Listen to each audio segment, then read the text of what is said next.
Sexta-feira, 22 de março de 2019. Qual Deus? Qual Deus você se refere? Por que não os deuses pagãos? Por Yuri Shen. Quando um não cristão te perguntar qual Deus e você afirmar que está se referindo ao Deus cristão, o revelado na Bíblia, e ele te perguntar por que ele deve ser o verdadeiro Deus e não os deuses pagãos mitológicos, pergunte a ele: de acordo com que critério e padrão o não cristão requer uma aprovação de que este ou aquela divindade é o Deus verdadeiro? Ele pode ficar chateado e perguntar: que diferença faz e por que essa pergunta é relevante? A resposta é simples. Se ele acha que os critérios para a prova são empíricas, então use a metodologia científica evidencialista, o argumento cosmológico, o primeiro motor, etc. Mesmo que você saiba que tentar provar a existência de qualquer coisa pelos métodos empíricos, estes métodos não podem nos certificar de nada.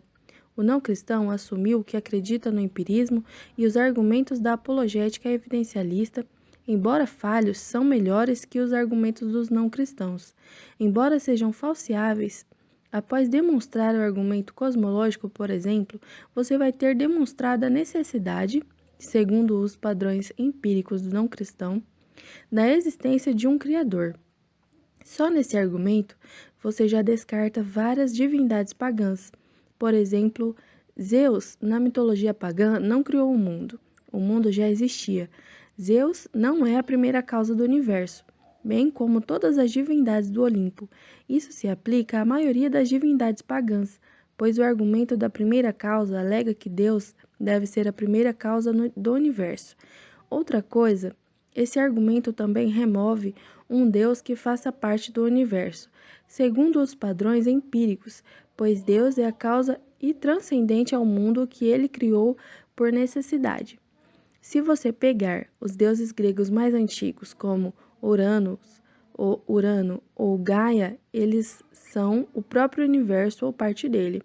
Logo, eles não são causa do universo, e a ciência empírica nos demonstra que o universo teve uma causa. Portanto, eles não podem ser essa causa. Também estão descartados. Então te resta apenas o teísmo ou deísmo. Embora nós não acreditemos que esses argumentos provem alguma coisa, pois o empirismo não pode nos provar nada disso, o não cristão acredita no empirismo e deve aceitar isso. Os próprios filósofos gregos começaram a abandonar o ceticismo por vários motivos autocontraditórios.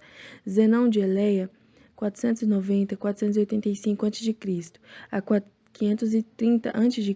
diz: se Deus é o mais poderoso de tudo, então lhe é próprio que seja um, pois na medida em que dele houvesse dois ou ainda mais, ele não teria poder sobre eles, mas enquanto lhe faltasse o poder sobre os outros, não seria Deus. Se, portanto, houvesse mais deuses, eles seriam mais poderosos e mais fracos, um em face do outro. Não seriam, por conseguinte, deuses, pois faz parte da natureza de Deus não ter acima de si nada mais poderoso, pois o igual não é nem por pior nem melhor que o igual, ou não se distingue dele.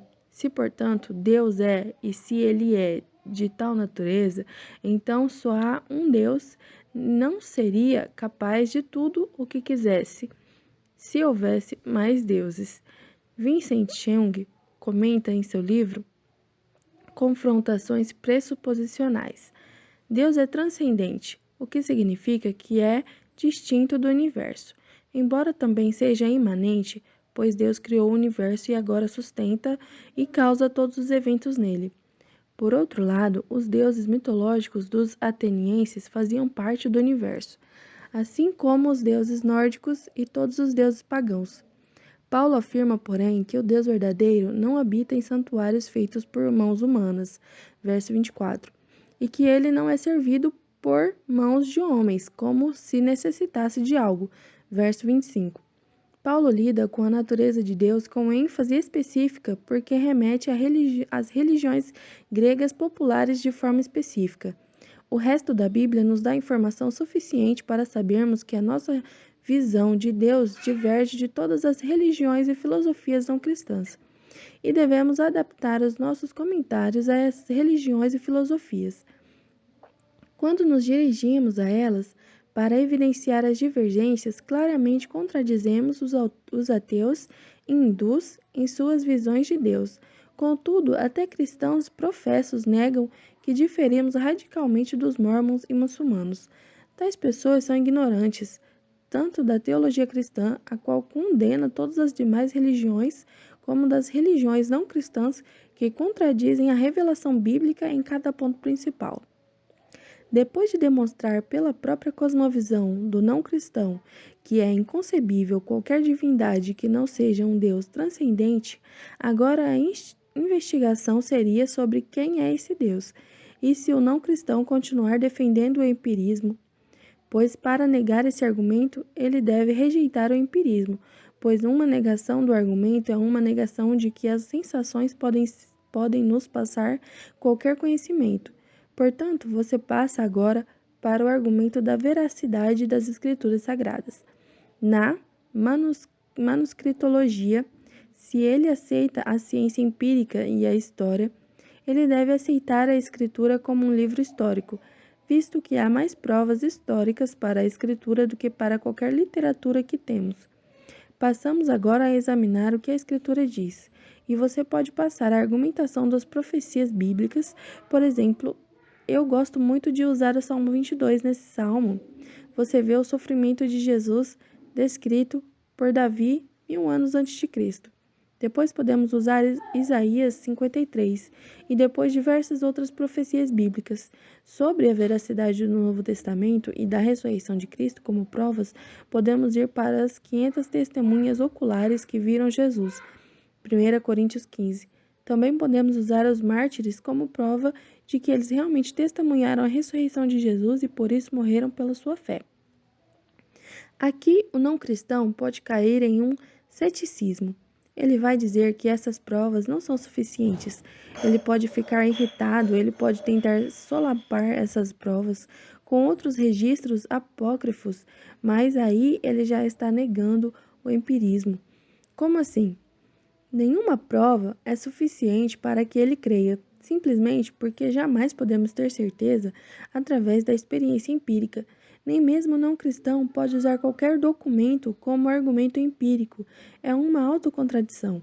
Mesmo que probabilisticamente você esfregue em sua cara que todos esses argumentos que você o passou são historicamente autenticados, ele se recusará e cairá no ceticismo. Ele está negando as provas e as probabilidades, sendo assim, ele cai em um problema. Você não pode provar que a fé cristã é verdadeira empiricamente, mas muito menos ele poderá provar que ela é falsa empiricamente. Se você for para o racionalismo, também poderá defender a fé cristã, mas da mesma forma ele vai cair em ceticismo. Nesse ponto, você diz a ele que a fé cristã é um dom divino e que ele já sabe que Deus existe, e mesmo vendo as provas na cosmovisão empírica dele, ele rejeita tais evidências, caindo em um ceticismo. Mas o ceticismo é autocontraditório, pois não podemos sustentar para sempre que não sabemos de nada, pois alegar que nada sabemos sobre alguma coisa já é saber. Ele jamais poderá comprovar como ele sabe de algo, ou até como ele sabe de si mesmo através das cosmovisões não cristãs. Neste ponto, ele já pode estar enfurecido por ter sido refutado, principalmente se ele for um militante. Eu diria para ele que sua ira pode demonstrar claramente que Deus o está entregando à sua própria irracionalidade, pois não o elegeu para a salvação, visto que ele continua rejeitando o Deus cristão, provado como verdadeiro por todas as suas vias de conhecimento que são insustentáveis e não podem provar nada também. E que sua rejeição ao cristianismo não vem de mais nada a não ser de seu preconceito e ódio contra Deus, devido à sua depravação que herdou de Adão e que por sua rejeição continua a crença do verdadeiro Deus. Mas ainda ele cairá no irracionalismo. A única saída para ele é receber a fé de Deus e crer em Deus, se render e baixar suas armas contra ele. Então, você propõe que Deus nos revelou através da Bíblia Sagrada como o único Deus verdadeiro. Ele nos requer arrependimento e fé incondicionais nele e deu a todo homem um conhecimento inato sobre seus ser, fazendo com que a natureza relembre o homem de sua existência. Romanos 1. E imprimindo em seu íntimo a sua regra moral. Romanos 2. O não cristão pode objetar porque Allah, por exemplo, é o verdadeiro Deus, pois Maomé alega ter revelação de Deus. Então você demonstra que o islamismo é autocontraditório, pois alega que Jesus era um profeta, mas o que Jesus diz de si mesmo é que ele não é meramente um profeta, mas o Filho de Deus, e o próprio Deus. João 8, 24, 58. A afirmação de Maomé sobre Jesus é falsa mesmo se tomada nas duas proposições possíveis, pois se Jesus é Deus, Maomé mentiu. E se Maomé disse que ele é um profeta e Jesus profetizou e disse que era Deus, Jesus estaria mentindo sobre isso. E Maomé também, pois Jesus alegou ser Deus.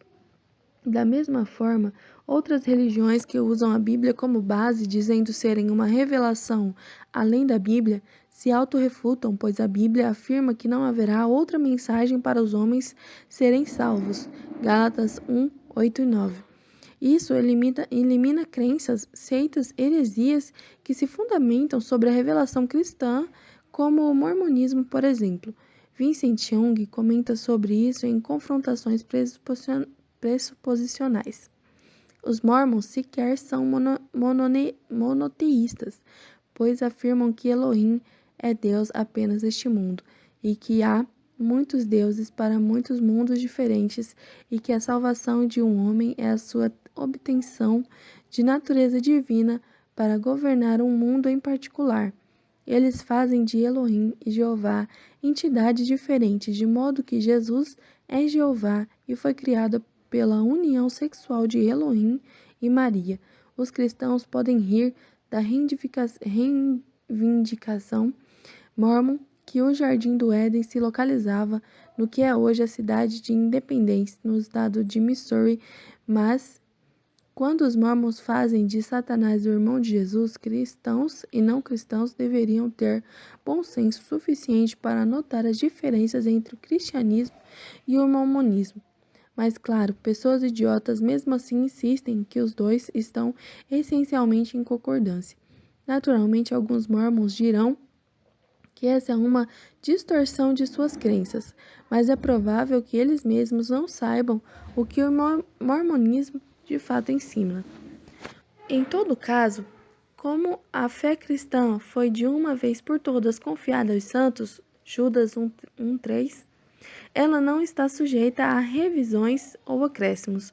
Portanto, Joseph Smith era um falso profeta. Será que o Mormon concorda com essa avaliação? Se não concorda, o cristianismo não está em concordância com o mormonismo. Quanto ao islamismo, Alá certamente não é igual ao Deus descrito pela Bíblia. Quem diz que Alá é apenas o outro nome para o Deus cristão deve mostrar também que Alá é uma trindade, pois é isso que afirmam os cristãos, que Deus é um em termos de divindade e três em termos de personalidade, que o Pai, o Filho e o Espírito participam todos plenamente nos atributos divinos. Nenhum muçulmano verdadeiro concordaria com isso. Em adição, Robert Murray argumenta que Alá, na verdade, era um deus pagão da lua. Nesses pontos, o ateu geralmente, vendo que seus argumentos empíricos não resolveram seu problema, pode se encher de fúria e dizer que o Deus do cristianismo é mau, que suas atitudes são cruéis e mesquinhas, que ele é autoritário, etc.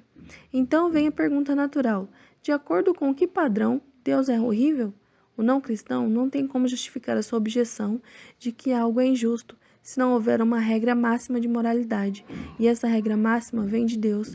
Porém, se esse padrão de moralidade vem de Deus, ele não pode sujeitar Deus debaixo desses mesmos padrões morais, pois não são padrões do Criador para a criatura, por exemplo. Não matarás se refere ao homem, Mas Deus é o Criador e tem o direito sobre a sua criação, e ao mesmo tempo não existem outros deuses no universo que ele possa matar e ser julgado por isso. Nem essa regra de justiça vem de outro Deus. As objeções morais do não cristão são apenas desculpas para que ele continue rejeitando a fé cristã como verdadeira. Alguns ateístas chegam a dizer: se existe um Deus, ele terá que me pedir perdão por tudo que aconteceu no mundo. Esse tipo de argumento é insustentável e ridículo, pois Deus é quem deu padrões morais para ele. Dizer que Deus é injusto e objetar que existe uma moralidade absoluta, mas objetar que existe uma moralidade absoluta é crer na existência do Deus cristão. O juiz de todos os homens, a cosmovisão não cristã, cai em solipismo. Ela não tem padrões morais para julgar nada e terá que roubar da cosmovisão cristã a moralidade da mesma para tentar a contradizer. Mas a cosmovisão cristã aplica aos homens o dever para com Deus e não o oposto. Não, Deus não deve explicações ao homem. Do contrário, o homem seria Deus. E mesmo as coisas que ocorrem no mundo provêm do pecado do homem e de sua alienação moral, comprovam a crença da depravação total e que o homem caiu no Éden. Muitos não cristãos, nesses momentos, dizem que eles estão falando sobre como se sentem e que não creem que exista regras e padrões morais absolutos, pois isso seria advogar a existência de Deus. Mas como eles se sentem é irrelevante, como um argumento. Existem pessoas que se sentem mal ao comer carne e eu já vi pessoas que se sentem mal ao cortar uma árvore para fazer uma casa. Como se sente é subjetivo e irrelevante para o debate em questão. Ele também pode apelar para a opinião popular dizendo que a maioria das pessoas não se sente bem com isso, mas isso é uma falácia popular também, colocada sob uma base subjetiva ao senso comum. Você poderia perguntar de onde vêm os padrões morais da sociedade e demonstrar que em várias sociedades a opinião é diferente, ou seja, a opinião dele sobre moralidade é relativa à sua objeção ao Deus cristão é irrelevante e ele deve aceitar todos os outros argumentos mencionados acima, a não ser que ele caia em um ceticismo autocontraditório. Mas aí ele já não poderá nem provar que ele mesmo está correto e deverá admitir que ele pode estar errado, pois não sabe de nada a respeito. Novamente, a positiva nossa é que a fé é um dom de Deus e, embora Deus esteja se evidenciando ao não cristão através do seu conhecimento inato, que é relembrando pela criação, pela moralidade dele impressa em sua mente, a mesma que ele distorceu tentando usar contra Deus por pura rebelião e ter deixado a mensagem do Evangelho para que o não cristão se arrependa e creia, ele jamais crerá se Deus não remover seu preconceito e não der a ele um coração de carne. Se o verdadeiro Deus não se revelar ao não cristão, ele continuará um não cristão. Mas ele não tem argumentos contra Deus e todos os seus argumentos são injustificáveis e se autodestroem.